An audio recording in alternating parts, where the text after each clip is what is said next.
Welcome back. Today I'll be discussing a divisive issue in the writing community, plotting. Should you plot your work? Should you free write or pants your work? In this video I'll give you the pros and cons of each to help you decide which approach is right for you. Let's get into it.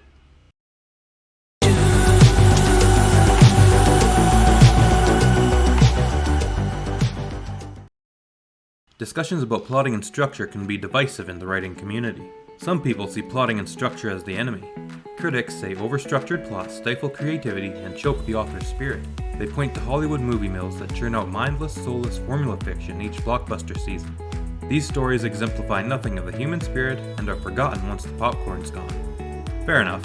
I've certainly seen enough of those movies. I'm just glad I can't remember any of them. Before we continue, I want to draw a distinction between Hollywood fluff and popcorn movies. I know I was a bit harsh on our film studio overlords, but there's absolutely a place for stupid fun in our media. Everything we read or watch doesn't need to be based on a haiku. There's something to be said for simple escapism, and I want to acknowledge that. Let's look at the Transformers series. I loved the first movie, and I still do. It was pure escapism at its finest, and it was great. Aliens, robots, a world made of explodium, and you left the theater feeling good about the world.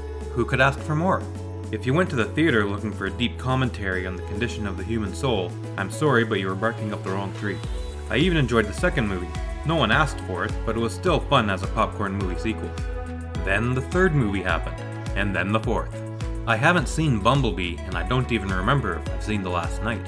You know a series has become generic when you can't even remember if you've seen an entry in the franchise or not. That's what I mean when I talk about the difference between Hollywood fluff and popcorn movies. Even a popcorn movie can endure if approached with zeal, love, and good structure. The problem is when studios find a cash cow, kick the calf to the curb, and suckle at the udders till the milk runs dry. That's what I mean by soulless formula fiction. But there's another side of the story. I see no reason why structure needs to stifle creativity at all.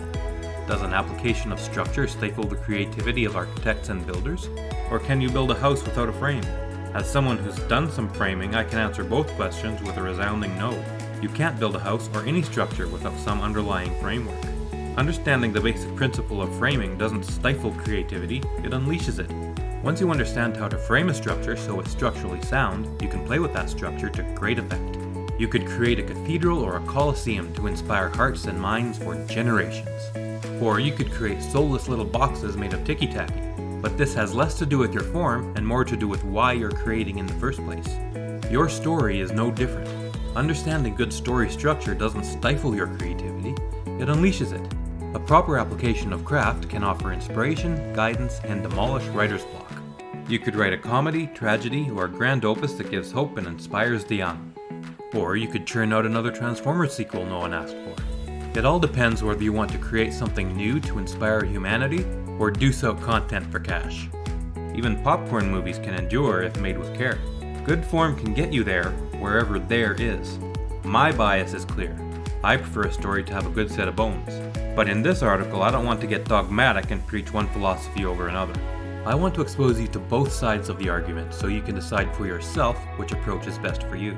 And whichever approach you choose, if you think it through, will be right. The pros of pantsing. Unleash your creativity. There's something to be said for just writing for fun. I go over this in greater detail in my video 7 reasons why you should write for fun and not worry about publication, but writing for fun is great stress relief. A YouTuber I like named Shaylin Writes recommends writing for fun because it's a great way to recharge your batteries after a long writing session. If this is your default method of writing, you may feel less stressed than your plotting counterparts. Pantsers who free write often feel as though they're a part of the story, experiencing it for the first time with their readers. Instead of clogging up your time with charts, scene cards, and spreadsheets, you're involved in the story, living it. For pantsers, free writing allows you to develop your authentic author voice faster than plotting. The pantsers' full steam ahead approach lets them bulldoze forward. They find their voices and those of their characters faster and more organically than plotters. Meet your characters for the first time. As a pantser, you don't do the same in-depth character building beforehand, so in many ways you're meeting your characters for the first time like your audience. This allows you the same sense of wonder as your audience when you explore the world and the people who inhabit it. You can also have more familiarity with your characters than a plotter who may approach them more clinically. You'll often be surprised where your characters drive the story when you give them the wheel. One author I read said that it can take up to 30,000 words for your character to find his voice and seem truly autonomous. The Pantsers' full steam ahead approach can help you reach this goal faster. Stephen King, the undisputed poobah of all pantsers, has a quote that I think sums up this point well. I think that plotting is the last resort of bad writers as a rule. I'm a lot more interested in character or situation, where it goes. The last thing I want to do is spoil a book with plot. The freedom to change. The nice thing about pantsing is that you may be more willing to change things than if you're sticking to a rigid plot. If you see something isn't working, there's no need to rework your entire outline to fix it. It's worse for plotters who discover something isn't working and affecting plot lines down the road. Then they need to either rework their story to get back on plot, or rework their plot to adapt to the new story. This can be frustrating when attempting to plot a series. Having the ability to change gears and go off-road in your story will also make you more likely to finish your draft. You won't be bogged down in detail as much as a plotter might. Use this to forge ahead and finish your draft before fatigue sets in. Plotters might spend so much time focusing on the minutiae of their stories that they burn themselves out before they ever get to the end. You may also find yourself surprised by your own plot twists as you never saw them coming. It feels like you're participating in the story rather than observing it. A little literary spelunking isn't just exciting for you, but your reader as well. Pantsed or discovered characters and stories may also seem more organic and authentic than plotted ones. Characters can tend to change their motivations through the story just as people do in real life. Gauge your story development. There are many ways to gauge your story progress in writing.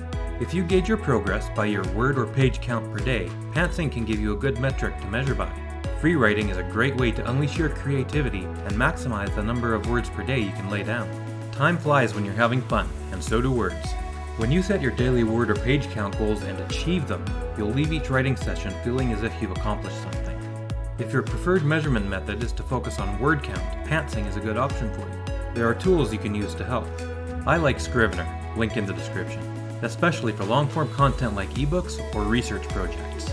Scrivener has adjustable session targets that show you just how close you are to your goal. If word counts are your jam, you might also consider a word processor called Hemingway. Hemingway isn't as fully featured as Scrivener or even Word, but it has another very interesting feature. The program's AI can score your work and assign a grade level to it. This will help you make certain your writing is accessible to your audience, and it has a handy word counting feature in the sidebar to the right so you can track your word count in real time. Richer prose and scenes. For some, the process of writing the scene is important to understanding the scene. It's the difference between experiencing the scene and remembering the scene. Every time you remember something, your memory changes it a little bit.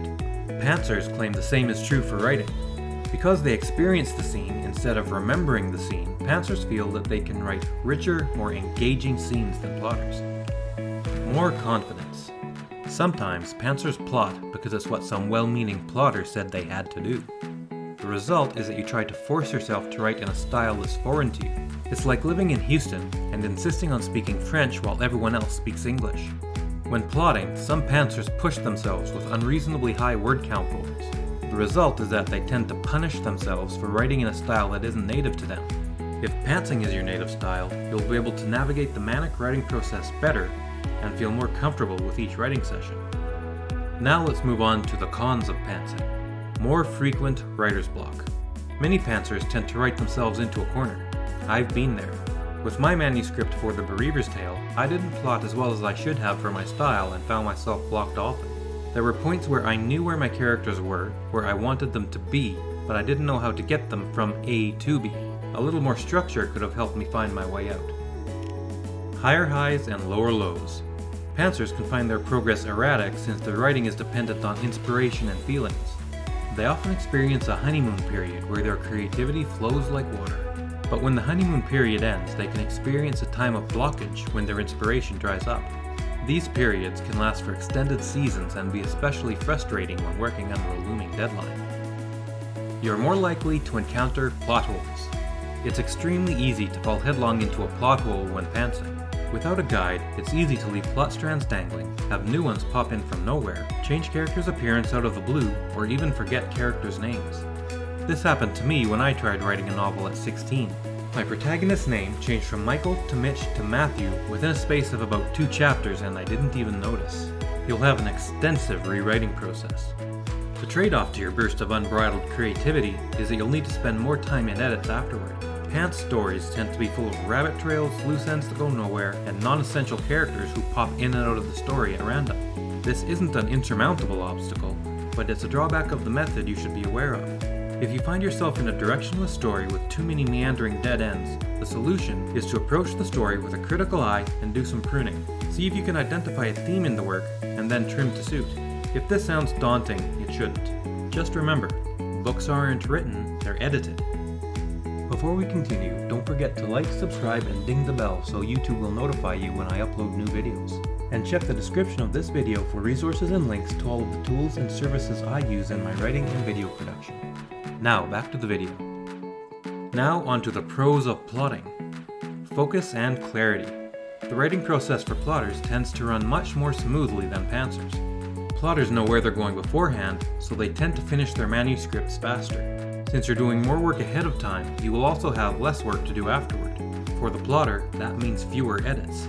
Plotted stories also tend to have better pacing, narrative momentum, and less dross to be cut out in edits.